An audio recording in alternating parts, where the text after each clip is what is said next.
नमस्कार शेतकरी मित्रांनो, मी निखिल जळमकर इंडस्ट्रीज या यूट्यूब चॅनल मध्ये परत एकदा आपलं सहर्ष स्वागत करीत आहे। मित्रांनो, यावर्षी जे आपण लसणाचे भाव पाहता, आता येणाऱ्या काळात सुद्धा लसणाचा पेरा जास्त प्रमाणात वाढणार आहे। तर याकरता लसण प्लांटर म्हणजे ज्याला आपण इंग्लिश मध्ये गार्लिक प्लांटर असं म्हणतो, हे आपल्या विदर्भामध्ये सुद्धा आता पेरत आहेत। त्याचप्रमाणे औरंगाबाद, वाशिम, पुणे या भागात सुद्धा आता बऱ्याच प्रमाणात लसणाचा पेरा वाढलेला आहे।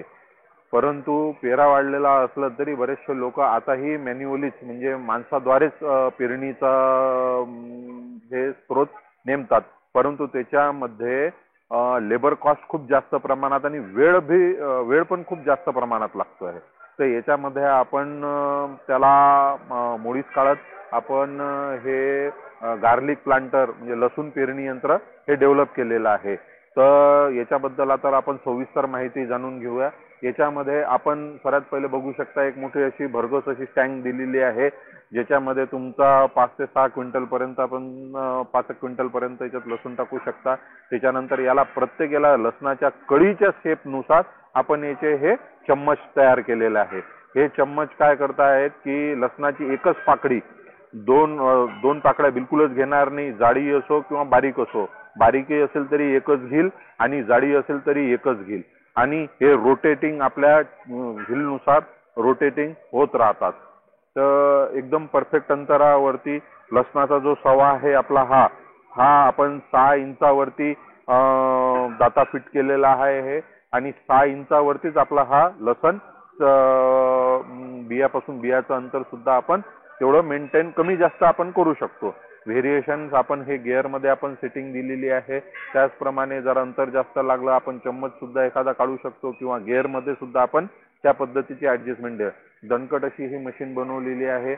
एक वेळ स्टोअर तुम्ही टाकून दिला, आतमध्ये प्लेट पार्टिशन दिलेला आहे, तेवढ्या प्रमाणात लसूण खाली उतरेल आणि त्याच्यानंतर एकच बिलकुल लसणाची कळी हे घेत राहील। या पद्धतीने एक अशी अरेंजमेंट दिलेली आहे। त्याच बरोबर सोबत याला आपण खाली सरी रिझर्व सुद्धा दिलेले आहेत, ज्याला बीबीएफ फरो आपण म्हणू शकतो। याचा वापर आपण लसणासाठी तर करतोच आहे, परंतु भविष्यात जर तुम्हाला सोयाबीन मध्ये जर सरी पाळायची असेल, याचंच हे क्लॅम्प काढून तुम्ही तुमच्या पेरणी यंत्राला सुद्धा अटॅच हे करू शकता। तर या पद्धतीने हे डेव्हलप केलेलं आहे। लसण पेरणे, सरी मारणे आणि झाकणे सुद्धा, बियाणं झाकण्यासाठी सुद्धा स्प्रिंग टाईप अशी पट्टा पासची अरेंजमेंट केलेली आहे। 3-4 ही गोष्टी एकाच वेळेस याच्यामध्ये असल्या कारणामुळे जे लेबर कॉस्ट आहे तो याच्यामध्ये फार आपला कमी प्रमाणात होऊन जाते। त्याच्यानं कॉस्ट इफिशियंट आहे आणि येणाऱ्या काळात आपण लसणाचा विचार जर केला तर लसणाचा पेरा हा जास्त प्रमाणात वाढून, कारण की कमी खर्चामध्ये भरपूर उत्पन्न देणारा हा लसण, आलू, अद्रक आणि या पद्धतीचे पीक आहेत। तर त्याच्या अनुषंगाने आपण नवनवीन अशा मशिनरी डेव्हलप करत असतो आणि आता लसणाचा विचार करून यावर्षी आपण हे लसणाचं प्लांटर डेव्हलप केलेले आहे। काही माहिती लागल्यास माझ्या पर्सनल नंबरवर तुम्ही कमेंट मध्ये देऊ शकता, त्याच्यामध्ये आपण त्याच्यानुसार तुम्हाला आणखीनही माहिती प्रोव्हाइड करू शकतो। तर यूट्यूब चॅनलला आपण लाईक करा, शेअर करा व व्हिडिओ हा शेअर करा, जेणेकरून ज्याला घ्यायची असली त्याला ते माहिती मिळू शकते। धन्यवाद।